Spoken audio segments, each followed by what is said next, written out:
Okay, good evening. और आज हम लोग जो है एलिमेंट 3.6 का जो बचा हुआ पार्ट है, 3.6 में हम क्या पढ़ रहे थे उस दिन, क्या पढ़ रहे थे हम लोग? सेफ सिस्टम ऑफ वर्क पढ़ रहे थे ना। तो उसमें हम आज जो है उसका जो बचा हुआ पार्ट है उसको डिस्कस करेंगे। ओके, 2-3 दिन क्लास नहीं हो पाई, तबीयत मिसल में यहाँ पे बहुत जो है नाक पे निकल आया था फोड़ा और ज़्यादा, और उसकी वजह से पूरा बुखार हो गया था, इसलिए मैं क्लास नहीं ले पाया। दरअसल वैसे भी हम लोग को अभी कोई पूछ आराम से कर सकते, टाइम हमारे पास बहुत है। 3 अच्छा हाँ, मैं कल रिस्क असेसमेंट के बारे में डिस्कस करने वाला था ना। वो तो रह ही गया। चलिए इसको कल करेंगे आराम से। आज हम इसको कंप्लीट करते हैं और इसके बाद फिर जो है IG2 का कॉलम नंबर 5 मैंने शेयर किया है, कैसे बनाना है ऑलरेडी आपको बैच में मिल जाएगा, तो मैंने ऑलरेडी शेयर कर दिया। और 3.6 आज हम डिस्कस कर लेंगे। तो मतलब ये समझिए 80% आपका IG2 भी आज हम तकरीबन कवर कर लेंगे और आसानी से आप उसको बना सकते हैं हम देख के। ओके, इस दौरान अच्छा IG2 लेट्स स्टार्ट। आज हमको डिस्कस करना है developing safe system of work. ठीक, ये हमने सेफ सिस्टम ऑफ वर्क पढ़ लिया था ऑलरेडी ठीक ठाक, लेकिन आज हमको कैसे बनाना है इसके बारे में। हालांकि मैंने इसके बारे में एक डिटेल वीडियो भी आपको ग्रुप में शेयर किया है, 2-3 सीरीज़ की वो वीडियो है। सेफ सिस्टम ऑफ वर्क जो है, जो एडमिनिस्ट्रेटिव कंट्रोल मेजर्स है, उसका सबसे इम्पोर्टेंट और सबसे अच्छा तरीका है। ठीक, और सेफ सिस्टम ऑफ वर्क का भी जो बेस्ट एग्जांपल है वो है परमिट टू वर्क। तो हमारा ये दोनों ही टॉपिक एक के बाद एक लगा हुआ है। सेफ सिस्टम ऑफ वर्क क्या होता है ये तो हमने पढ़ लिया था, इसको हम एक जल्दी क्विक रिवीजन देख लेते हैं इसको, यहाँ से जब हमने स्टार्ट किया था ये। ठीक, तो safe system of work is a formal procedure based on a systematic examination of work in order to identify hazard. It defines the safe method of working that eliminates those hazard और minimise the risk associated with them to an acceptable level. ठीक, ये इसकी definition थी। फिर इसकी कुछ ख़ास बातें हमने पढ़ी थी कि सेफ सिस्टम वर्क जो है एक फॉर्मल, डॉक्यूमेंटेड और रिकॉर्डेड तरीका होता है, यानी इसमें आर्गूमेंट नहीं होता। एक बार आपने लिख दिया तो कोई भी ऑर्गेनाइजेशन का आदमी हो, किसी भी हायरार्की का लेवल का आदमी हो, या आपके बाद में आने वाला कोई, तो उसको ये मालूम है कि काम कैसे किया जाएगा। ये वर्बल ट्रांसमिशन ऑफ नॉलेज या इंस्ट्रक्शंस नहीं है कि आपने कुछ बोल दिया और फिर उसको मान लिया गया। इसको लिख कर, ताकि कोई कन्फ्यूजन किसी भी तरह का ना हो। ठीक, तो एक तो ये ख़ास बात है सेफ सिस्टम ऑफ वर्क की, ये रिटन होता है, प्रोसीजरल होता है। उसके बाद it result from a systematic examination of the work in order to identify hazards. It is the result of risk assessment. तो रिस्क असेसमेंट जब आप कर लेते हैं तो उसके रिजल्ट में कैसे काम किया जाएगा ये सिस्टम बनाया जाता है। देन इसके बाद फिर it defines a safe method. Safe working method में या सेफ सिस्टम ऑफ वर्क में आपको तरीका बताया जाता है कि काम कैसे किया जाएगा, how to do the job in the safest manner. Procedure, instruction, guideline सब उसमें रहती है। ठीक, 4 लोगों के क्या बोलते हैं हम, मिक्सिंग से ये सिस्टम बनाते हैं। इसमें पीपल, इक्विपमेंट, मटेरियल और एनवायरनमेंट ये हम ऑलरेडी पढ़ चुके हैं डिटेल में। ठीक, इसके अलावा to implement safe system of work, ये एम्प्लॉयर की लीगल रिस्पॉन्सिबिलिटी है। जब हमने ILO का C155 पढ़ा था आर्टिकल 16 में, क्लॉज नंबर 1 में ही बात पढ़ी थी हमने, to ensure work place equipment and process under the control should be safe. तो safe work place, safe system, सब कुछ सेफ होना चाहिए, ये एक लीगल रिक्वायरमेंट है और एम्प्लॉयर की रिस्पॉन्सिबिलिटी है। ओके, सेफ सिस्टम वर्क बनाने के लिए पूरी टीम वर्क होता है। इसमें हर लेवल के लोग होते हैं, स्किल्ड मतलब क्वालिफाइड लोग होते हैं, उसमें अलग अलग हायरार्की लेवल के लोग ये इसको बनाते हैं। ठीक, वर्कर इन्वॉल्वमेंट के बारे में भी हमने बताया था कि जब सिस्टम बनाते हैं आप तो वर्कर्स को इन्वॉल्व करना या उनके रिप्रेजेंटेटिव को इन्वॉल्व करना ज़रूरी होता है, क्योंकि वो अल्टीमेटली काम करने वाले लोग हैं और उनकी नॉलेज बहुत काम आती है। और फिर इससे ओनरशिप, जब आप वर्कर्स को इन्वॉल्व करते हैं अपने सिस्टम क्रिएशन में, सिस्टम बनाने में, तो वर्कर्स को भी लगता है कि ये सिस्टम हमारे लिए बनाया गया और हमारे सारे एक्सपीरियंस या हमारे आइडियाज़ को भी शेयर किया जा रहा है या उसको माना भी जा रहा है। इसलिए worker involvement is one of the key to ensure system will be worked upon or या implemented. उसके अलावा ये रिटन प्रोसीजर्स होते हैं, जो भी हमने बताया था कि कुछ भी आप सिस्टम बनाते हैं तो it is on record black and white में प्रोसीजर्स की शक्ल में या किसी भी इंस्ट्रक्शन की शक्ल में वो डेवलप किए जाते हैं. ठीक. फिर उस सेफ सिस्टम वर्क के अंदर हम जब कंट्रोल मेजर्स की बात करते हैं कि safe system work basically control ही के लिए बनाते हैं क्या कि एक्सीडेंट ना हो, तो उसमें भी हम हायरार्की का ध्यान रखते हैं. और हमने उस दिन डिस्कस किया था जैसे हायरार्की ऑफ कंट्रोल में एलिमिनेशन, सब्स्टिट्यूशन और सब चीज़ें थी. उसी तरह से हम उसको और रिफाइन करके अगर हम और कैटेगराइज करें तो उसको हम टेक्निकल प्रोसीजरल और बिहेवियरल कंट्रोल कहते हैं. तीनों चीज़ें हम, तो जब भी आप सिस्टम बनाते हैं तो आप जब कंट्रोल करेंगे तो उसमें कोशिश करेंगे कि टेक्निकल तरीके से, इंजन कंट्रोल के तरीके से पहले आप उसको कंट्रोल करने की कोशिश करें. अगर वो पॉसिबल नहीं हो पाएगा या पॉसिबल नहीं है, then you go for procedures जो हम पढ़ रहे हैं. और अगर वो भी नहीं है तो बिहेवियर या PPE का सहारा लेते हैं. ये हमने hierarchy in the safe system work ये पढ़ लिया था. यहाँ तक हमने मेरे ख्याल से कर लिया था. ठीक.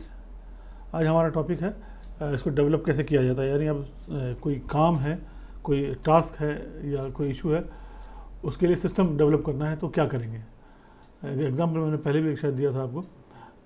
जैसे कि आपने नई कोई मशीनरी लेके आ रहे हैं, एग्जाम्पल के तौर पर नेल गन लेके आते हैं. तो नेल गन तो आप सबको मालूम है, यानी नेल गन मालूम है जी. तो उसमें गन की तरह से होता है, उसमें कार्ट्रिज लगा रहा है तो उसमें नेल्स लगी होती हैं. अब वो बहुत काम की चीज़ है लेकिन इक्वली हज़ार्डस भी है, डेंजरस भी है, क्योंकि अगर उसको गलत इस्तेमाल करेगा आदमी तो बहुत से लोगों के लिए नुकसान हो सकता है. तो अब चूँकि उससे काम की स्पीड, काम की क्वालिटी सब बढ़ती है, तो हमारे लिए वो एसेंशियल एक इक्विपमेंट है जो हमको अपने वर्क प्लेस पर इस्तेमाल करना है. लेकिन उससे जुड़े हुए हज़ार्ड्स भी कम नहीं है. जानलेवा हो सकती है. ऐसे लोग जिसको इस्तेमाल करना नहीं आता उनके हाथ में आ जाएगी तो ज़्यादा नुकसान, उनको खुद को नुकसान हो सकता है या कोई उसका गलत इस्तेमाल करके किसी को नुकसान पहुंचा भी सकता है. अब दोनों को आप देखेंगे कि इसका प्लस और माइनस. तो प्लस पॉइंट ज़्यादा है क्योंकि आपको प्रोडक्शन में, क्वालिटी में, हर चीज़ में भाई आपके पास नेलिंग करनी है, आप हाथ से करेंगे तो जिस काम को उसमें 2 घंटा लगेगा वो 10 मिनट में हो जाएगा, तो बाकी टाइम आपको बचेगा. फिर क्वालिटी का भी मामला है. नेल्स में बहुत सारे इश्यूज़ और भी आते हैं. हैमरिंग नहीं है, आपको स्किल नहीं है तो आप अपने हाथ में भी चोट लगा लेते हैं. इस तरह के बहुत सारे इश्यूज़ हैं. तो आपने सोचा कि एक गन लेके आए, नेल गन, और उसको फिर अपने साइड पे. लेकिन चूंकि वो ख़तरनाक है तो आपने कहा कि नहीं, इसको इस तरह से इस्तेमाल नहीं करेंगे. You must develop a system of using और how to use this nail gun. तो अब जब यहाँ पे बात आई नेल गन का, तब आपने एक टीम बनाई और टीम बनाकर आपने वो जो स्टेप वाइज सारे जो हमने अभी पढ़े हैं इससे पहले, उसको हम इस्तेमाल करेंगे कि पहले उससे जुड़े हुए सारे हज़ार्ड्स को आइडेंटिफाई करेंगे. फिर किसको नुकसान पहुंचा सकता है उसको भी आइडेंटिफाई करने की कोशिश करेंगे. फिर एग्जिस्टिंग कंट्रोल मेजर, चूँकि नई मशीनें हो सकता है बहुत से लोगों को नहीं मालूम है, तो यहाँ पे एग्जिस्टिंग कंट्रोल मेजर शायद कुछ भी नहीं हो, 0 लेवल ले लेंगे. लेकिन फिर फर्दर कंट्रोल मेजर्स क्या होगा तो उसके लिए ट्रेनिंग की रिक्वायरमेंट होगी. उसके अंदर किसको इशू किया जाएगा, है ना, कैसे इस्तेमाल किया जाएगा, आसपास के एरिया को कैसे बैरिकेड किया जाएगा, साइनेजेस का इशू है, इस तरह के बहुत सारे, सुपरविजन का इशू है. तो ये स्टेप बाय स्टेप जब काम करेंगे तो आप इसको इस्तेमाल कर सकते हैं. ये इन्हीं चीज़ों को हम लिखना शुरू कर देते हैं कि भाई नेल गन के लिए हमको safe system of work develop करना है, तो उसके लिए जो भी हमने बातें बोली हैं उसको स्टेप बाय स्टेप लिखना शुरू करते हैं. इसका एक हज़ार्ड उसमें क्या क्या है, तो हमने जब हज़ार्ड आइडेंटिफिकेशन पढ़ा था शुरू में, तो एक चीज़ पढ़ी थी हमने कि हज़ार्ड को कैसे आइडेंटिफाई करते हैं. ये हमने रिस्क असेसमेंट के शुरुआत में हमने पढ़ा था. बहुत सारे तरीके हैं रिस्क को आइडेंटिफाई करने का. इसके अंदर क्या क्या हज़ार्ड्स हैं, इसके लिए हम जो हमारे डॉक्यूमेंट्स हैं, डेटा है, एक्सीडेंट रिकॉर्ड्स हैं, इन सब से हमको मिलता है. इसके अलावा लीगल डॉक्यूमेंट्स हैं बहुत सारे, उनसे हमको उससे जुड़े हुए हज़ार्ड्स के बारे में पता लगता है. ये हमने ऑलरेडी डिस्कस किया है बहुत लेंथ में और डिटेल में. तो अब हमने वो सारे तरीके जिससे उससे जुड़े हुए हज़ार्ड हमने मालूम कर लिए हैं. अब हमारा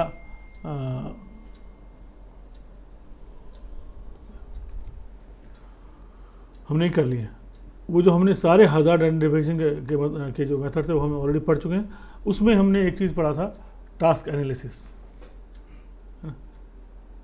टास्क एनालिसिस यानी जो आपका काम है, जो आपकी इक्विपमेंट हैं, काम करने का जो उसको हम एनालाइज करते हैं कि इसके एक एक स्टेप में कैसे हज़ार्ड क्रिएट होगा और है और कैसे उसको कंट्रोल करेंगे। नॉर्मली इसको हम कहते हैं, इसको एक टर्म देते हैं SREDIM, है ना, SREDIM, यहाँ पे लिखा हुआ है। Select the task to be analysed, record the step और stages of the task, evaluate the risk associated with each step, develop the safe working method, implement the safe working method and monitor to ensure it is effective।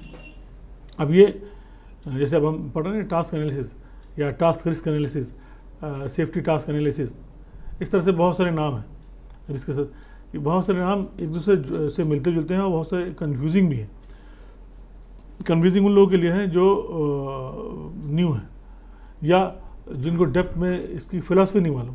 मसलन एक organisation में कोई आदमी कहता है हम यहाँ पे क्या बोलते हैं उसको, हिराक, हज़ार्ड आइडेंटिफिकेशन रिस्क असेसमेंट, कोई कहता है TRA, कोई कहता है JSA, कोई कहता है JHA, यानी इस तरह से करीब 30, 40, 50 नाम हैं अलग अलग तरह के, लेकिन सबका पर्पज़ ऑलमोस्ट सेम है, सिवाय कुछ चेंज।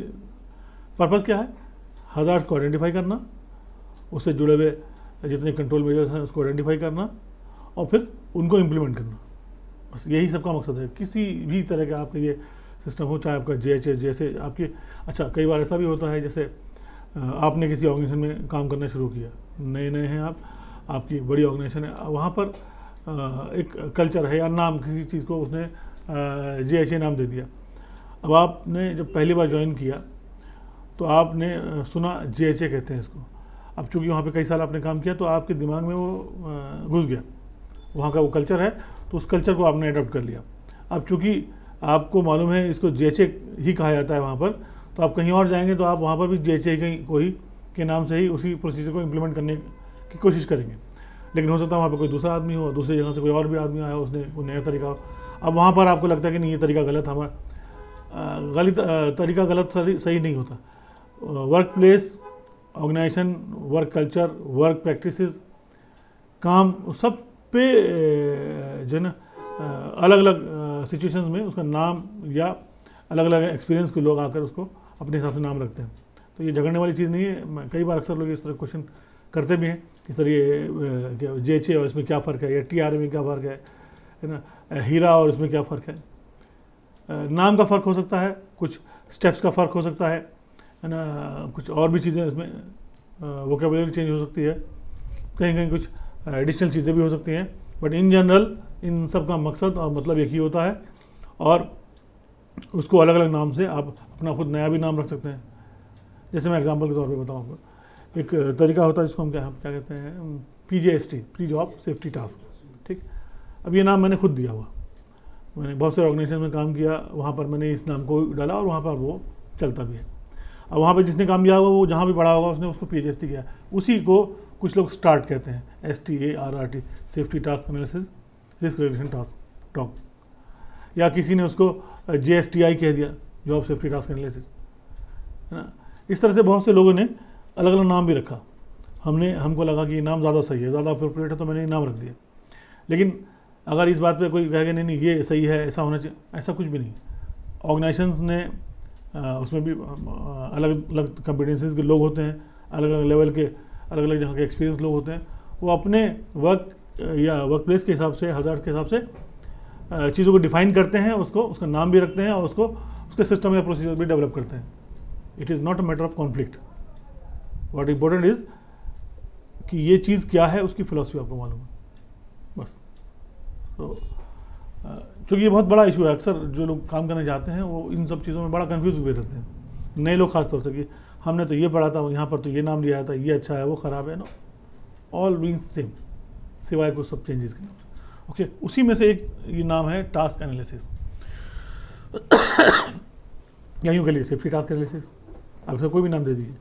अब इसका तरीका क्या है, इसने चूँकि ये बुक में आया है तो ये बहुत मशहूर भी है और बहुत अच्छा है भी। इसमें इन्होंने किसी भी टास्क को एनालाइज किया है, उसको पहले छोटे छोटे स्टेप्स में डिवाइड किया है। जैसे यहाँ पे एक एग्जांपल बुक में भी दिया हुआ है कि कोई कार ख़राब हो गई रास्ते में, तो अब उसको जो है ना, उससे जुड़े हुए क्या क्या हज़ार्ड्स होते हैं, इन्हें पूरा टास्क एनालिसिस करना है। तो क्या करते हैं आप, सीडिम यानी सेलेक्ट द टास्क। मान लिया उसके अंदर क्या टास्क है, एक टास्क है व्हील को रिमूव करना जो पंचर है, दूसरा टास्क है उससे पहले एक टास्क और आ जाएगा कि उसको अगर सड़क पे एक्सीडेंट हुआ है या पंचर हुआ है तो रोड के जितने भी हज़ार्ड्स हैं उसको हटाने के लिए आपको, तो रोड उस पर कोई दूसरी गाड़ी आकर उस पर टक्कर ना मार दे, तो ये भी एक हज़ार्ड है ना, तो ये इसको वहाँ से हटाना भी एक टास्क है। फिर स्टेपनी को निकालना और निकाल के फिर लगाना, ये भी एक टास्क है। जैक लगाना उसका, वो भी है।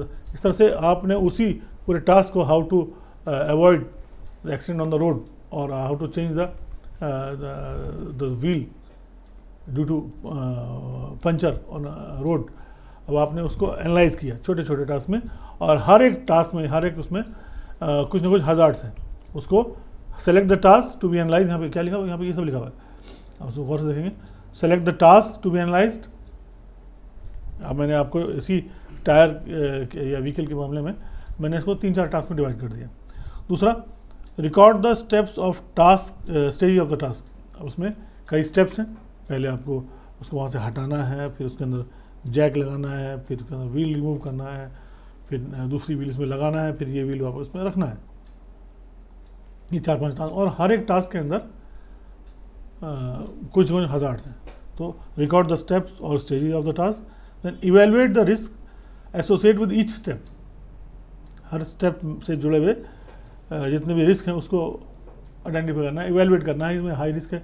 फॉर एग्जांपल जैक आप लगा रहे हैं उसके नीचे व्हील को चेंज करने के लिए, अब वो गाड़ी जो नॉर्मली 1 से 1.5 टन 2 टन की गाड़ी होती है, उससे कम की नहीं होती, तो अगर आपने उसको सही से नहीं लगाया और चूँकि सारा लोड इस पर आएगा, या वो शिफ्ट हो गया या लगाते लगाते आपका हाथ फंस गया उसमें, वो गिर पड़ा, तो ये बड़ा टास्क है, यानी हाई रिस्क हो गया। ये इवेलुएट करेंगे आप, ये हाई रिस्क में आ जाएगा। इसके अलावा उसको अनबोल्ट करना, जो जिसमें जो व्हील लगा हुआ है इसमें स्क्रू लगे हुए हैं, उसको खोलना एक बहुत बड़ा टास्क है, बहुत मेहनत से निकलता है वो।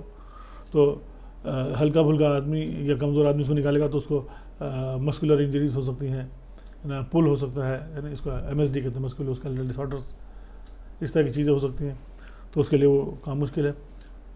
हैवी बिल्ट या जिसकी स्ट्रेंथ अच्छी है उसके लिए काम थोड़ा आसान है। तो कमज़ोर आदमी के लिए वो हाई रिस्क हो गया, और जिसकी अच्छी बिल्ट है उसके लिए वो मीडियम या लो रिस्क हो गया। तो इस तरह से आपने इसको इवेलुएट किया। Then develop the safe working method, फिर उसको कैसे किया जाएगा सही तरीके से, सेफ तरीके से, आपने उसको लिखना शुरू किया, डेवलप किया। ठीक, देन जब आपने सब पूरा ये कर लिया, सेलेक्ट द टास्क, यानी सीडीएम का पहला 4, यानी select the task, record, evaluate and develop, then अब उसको आपको इम्प्लीमेंट करना है। ठीक, इम्प्लीमेंट द सेफ, जो भी आपने तरीका ऊपर लिखा हुआ है कि इसका सही तरीका क्या हो सकता है, उसको इम्प्लीमेंट करना शुरू किया। और जब आप उसको इम्प्लीमेंट कर रहे हैं तो ये भी देख रहे हैं, मॉनिटर कर रहे हैं कि वो जो आपने सिस्टम अभी बनाया है सेफ, वो सही से काम कर रहा है कि नहीं कर रहा। अब ये सारी बातें आपने सीडीएम में जो कहीं, इनको आप लिख लेंगे, यही आपका टास्क एनालिसिस है या सेफ वर्किंग मेथड हो गया। या यूँ कह लीजिए कि ये सिस्टम आपने बना दिया कि हर काम को पहले एनालाइज करिए, उसको छोटे छोटे पार्ट्स में डिवाइड कर दीजिए, उसके बाद फिर उससे जुड़े हुए जितने भी रिस्क हैं उसको आइडेंटिफाई कर लिया, रिकॉर्ड कर लीजिए, इवेलुएट करिए कि हाई, मीडियम या लो रिस्क है इसमें। देन उसके हर एक काम के लिए आपको सेफ वर्किंग मेथड, उसमें कई मेथड हो सकते हैं, तो अच्छा मेथड कौन सा है, सबसे अच्छा मेथड कौन सा है ना, इसको हायरार्की ऑफ कंट्रोल के हिसाब से इसको कर सकते हैं आप।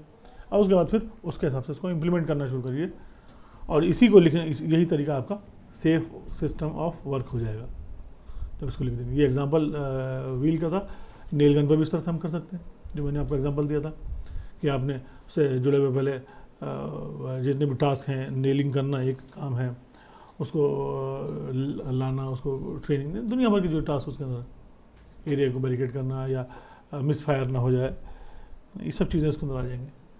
उसकी मेंटेनेंस वगैरह भी आ जाएगी। अगर अच्छी क्वालिटी का नहीं होगा, पुराना हो गया, तो गलत आसपास के एरिया में कोई आदमी काम कर रहा होगा, उसको चोट लग सकती है, तो उस एरिया को खाली भी करना, बैरिकेड करवाना, साइनेज लगवाना, कुछ सिक्योर ऐसे लोगों को भी स्टैंड बाई खड़ा करना सेफ्टी वॉचर्स के लिए कि उधर नेल गन से काम हो रहा है, प्लीज़ डोंट कम हेयर। तो ये सारी की सारी चीज़ें आपके टास्क एनालिसिस में आ सकती हैं। ये तरीका है आपको safe system of work develop करने का। यही क्वेश्चन है ना, developing the safe system of work.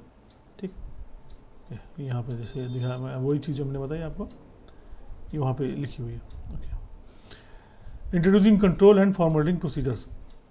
अब आपने सिस्टम पूरा बना लिया पूरा, अब उन सारे कंट्रोल सिस्टम को इंट्रोड्यूस करना through training, through instruction, through posters, through signages, through TBT, जो भी तरीका है. तो introducing control measures which you have already mention in your safe system of work, and then उसके लिए फिर प्रोसीजर डेवलप करना कि ये काम ऐसे होगा, step 1, step 2. Okay, once the risk has been evaluated the appropriate safe working methods can be developed. ठीक, इन्होंने जो एग्जांपल दिया था उसमें इन्होंने बताया भी है कि one of the control would be for the workers to check that the car's hand brake has been firmly applied and that the hand brake actually works. ये एक तरीका है. Another would be for the worker to wear high visibility clothing at all the times. Implementing the safe system of work is often more problematic than developing the safe system of work. क्यों? क्योंकि ज़ाहिर system बनाना वो आसान होता है, बैठ के आप बना रहे हैं, ऐसा होना चाहिए, वैसा होना चाहिए. उसको इम्प्लीमेंट करना कई बार लोग भूल जाते हैं, कई बार लोगों को अनईजी होता है, कई बार लगता है कि ये ज़बरदस्ती किया जा रहा है या लेंदी बनाया जा रहा है. मतलब इम्प्लीमेंट करने के टाइम पे हमेशा कुछ ना कुछ प्रॉब्लम्स आती हैं. उन प्रॉब्लम्स को सॉल्व करके नहीं बनाना कोई मुश्किल काम नहीं. Because implementation requires workers to adopt the new working procedures and use all the identified controls. ठीक, तो ये सब चीज़ें हैं आपके सेफ सिस्टम ऑफ वर्क के अंदर. ठीक, इंस्ट्रक्शन एंड ट्रेनिंग, वही जब आपने सिस्टम बनाया तो उससे जुड़े हुए जब भी काम होंगे, इंस्ट्रक्शन देना लोगों को और ट्रेनिंग देना, ये हम पहले ही पढ़ चुके हैं. की step of implementing any safe system of work is the provision of information, instruction, training. Information का मतलब उससे उस काम से जुड़े हुए जितनी भी इन्फॉर्मेशन है, सही गलत हर तरह की हेल्थ एंड सेफ्टी इन्फॉर्मेशन. उसके बाद उसके हिसाब से काम करने के इंस्ट्रक्शन देना. Do it, you should do it, you will not do this. कौन क्या करेगा, क्लियर वन इंस्ट्रक्शन. सुपरविजन वहाँ पे खड़ा है कि आपको ये करना है, ये करना है, आप ये नहीं जाएंगे, आप वहाँ नहीं जाएंगे, आप यहीं काम करेंगे, यहीं खड़े रहेंगे, आप अंदर नहीं जाएंगे, है ना, मशीन. ये सब इंस्ट्रक्शन हो गई. देन ट्रेनिंग, कोई भी equipment, tools, material, equipment, system को इम्प्लीमेंट करने के लिए आप उससे जुड़े हुए जितने भी एसोसिएटेड जितने भी लोग हैं सबकी ट्रेनिंग देना, सबको ट्रेनिंग देना कि हम सिस्टम बनाया है, ये सिस्टम इसलिए बनाया गया है क्योंकि फला इक्विपमेंट या मशीनरी हमने इंट्रोड्यूस किया है या इस्तेमाल करेंगे, इसके बहुत सारे फ़ायदे हैं, फ़ायदे गिनाए आपने, लेकिन इसके साथ ये बहुत सारे हज़ार्ड्स भी हैं. ये हज़ार्ड जानलेवा भी हो सकते हैं या बहुत ज़्यादा सीरियस इंजरी क्रिएट कर सकते हैं. तो जो लोग इसको इस्तेमाल करेंगे उनको मालूम होना चाहिए. आप सब लोग, आप सुपरवाइज़र हैं, आप वर्कर्स हैं, ये हैं, वो हैं, आप सब की रिस्पॉन्सिबिलिटी है वर्क प्लेस में सेफ्टी को इंश्योर करना. तो जो वर्कर्स हैं उनके लिए फिर उनकी ट्रेनिंग आपने अरेंज करी. जो सुपरवाइजर्स हैं उनकी रिस्पॉन्सिबिलिटीज़ क्या है, हर एक चीज़ को कैसे इम्प्लीमेंट करेंगे सिस्टम को, उससे जुड़ी हुई जितनी भी ट्रेनिंग नीड्स हैं वो सारी ट्रेनिंग देना. ये भी सिस्टम का. अदरवाइज़ आप सिस्टम बना लेंगे और वो प्रॉपरली अगर ट्रेन नहीं करेंगे लोगों को तो सिस्टम आप वो सही से इस्तेमाल काम नहीं करेगा और एक्सीडेंट हो जाएगा. In some cases if the workers have the competence to interpret and correctly follow new methods, simply informing them of the changes to the existing method will be enough. In other instances, detailed theoretical and practical training will have to be provided to ensure that workers understand and can apply the safe system of work method. जहाँ पे लोग उस काम को जानते हैं उसको आप इन्फॉर्मेशन देंगे, रिफ्रेशर ट्रेनिंग दे देंगे, काफ़ी हो जाएगा. लेकिन जो लोग नए हैं उनको आपको ज़ीरो से आपको स्टार्ट करना पड़ेगा, थियोरेटिकल और प्रैक्टिकल ट्रेनिंग दोनों देना. Then you have to monitor. जब आप काम हो रहा है तो उसको मॉनिटर करना कि जो आपने सिस्टम बनाया है उसके हिसाब से काम हो रहा है या लोगों ने अपने अपने तरीके से काम करना शुरू कर दिया. ठीक, अगर कुछ गड़बड़ होता है तो उसको फ़ौरन वहीं करेक्ट किया जाए या उसको नोट किया जाए और उसको फिर से सही किया जाए. मॉनिटरिंग ये हो गया. देन एक एलिमेंट इसमें आया छोटा सा कि factors to consider when developing a safe system of work. उन किन चीज़ों का ध्यान रखना चाहिए जब आप सिस्टम डेवलप करते हैं. ये कई बार क्वेश्चन भी आता है कि what do you consider when you have to develop. या ऑर्गेनाइजेशन आपने, अब चूँकि सिनेरियो बेस्ड बहुत सारी चीज़ें हैं तो उस सिनेरियो में आपको सिस्टम डेवलप करना है तो किन फैक्टर्स का आपको ध्यान रखना चाहिए, इस तरह से सवाल आ सकता है. ओके, जैसे एक फैक्टर ये है जो ध्यान देना है जब सिस्टम डेवलप करना है, what is the task being undertaken, किस तरह का काम है ना, हाई रिस्क है, लो रिस्क है, या जो कुछ भी है ना. सीडीएम के थ्रू आप ये डिफाइन कर सकते हैं कि ये हाई रिस्क एक्टिविटी है या मीडियम रिस्क है या लो रिस्क है. ठीक. Then what equipment and material are required for the task. इस काम के अंदर कौन कौन से इक्विपमेंट या मटेरियल, वो जो हमने PEME पढ़ा था, उन सारे मटेरियल, इक्विपमेंट, मैं क्या बोलता है, man power and people, environment, sorry, PEME। Okay, so इसको भी ध्यान रखना, इन चारों चीज़ों को ध्यान में रखते रहना कि किन लोगों के लिए है, वो कौन से लोग हैं, क्या काम करेंगे, क्या वर्क रेट है, एनवायरमेंट कैसा है, मटेरियल कौन सा है, इक्विपमेंट कौन सा इस्तेमाल कर रहे हैं। तो इन सब चीज़ों को मिलकर आपको ध्यान में रखते हुए सिस्टम को डेवलप करना है। These will present their own hazards which needs to be control. Then who will be carrying out the job, कौन कर रहा है, ट्रेंड है, अनट्रेंड है, नया है, पुराना है, बूढ़ा है, जवान है, उसके हिसाब से। How many people are going to be working on this system, what is their experience, knowledge level, and are there any vulnerable people, क्या इसमें ऐसे लोग भी हैं vulnerable, बूढ़े तो नहीं है ना, कोई ऐसे अब काम करने वाले लोग तो नहीं जिनका पैर ख़राब है, या जो जिस तरह की भी vulnerability है। इन सब चीज़ों को ध्यान में रखते हुए आपको सिस्टम डेवलप करना। What are the hazards associated with the job, what controls are recommended by the manufacturers. Manufacture instruction book होती है, कोई भी चीज़ लेके आएंगे तो उसमें बहुत सारी चीज़ें मैन्युफैक्चर बताता है कि इसका ध्यान रखना है। What are the emergency procedures और इमरजेंसी इक्विपमेंट्स या अरेंजमेंट्स इन द प्लेस, अगर कुछ हो जाता है। Are the control measures adequate और are additional control measures required, ये जो कंट्रोल मेजर्स हैं वो काफ़ी हैं या कुछ और भी चाहिए। And how will the system be monitor, और सिस्टम जो बना लेंगे कैसे मॉनिटर किया जाएगा। तो इस तरह से आप एक पूरा सिस्टम बनाते हैं। मेरे ख्याल से जो आपके सिलेबस में है वो मैंने चीज़ें बता दी आप लोगों को। कोई ऐसा मुश्किल काम तो नहीं है, और ना समझने, मेन चीज़ थी सिस्टम आपको समझ में आना चाहिए कि सिस्टम किस लिए बनाया जाता है, क्यों बनाया जाता है, ये हायरार्की में कौन सा लेवल पे आता है, उसका क्या फ़ायदा है, सीरीडिम क्या होता है, कैसे डेवलप करते हैं, कौन से फैक्टर्स हैं, ये हमने ऑलरेडी डिस्कस कर लिया। इसके अलावा कुछ आपको क्वेश्चन है तो पूछ सकता है। एनीवन?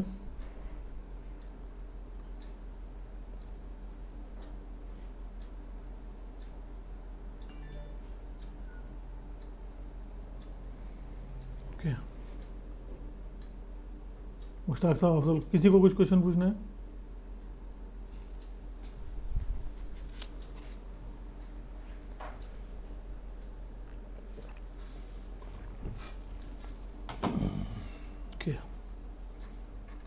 नोबडी? ठीक।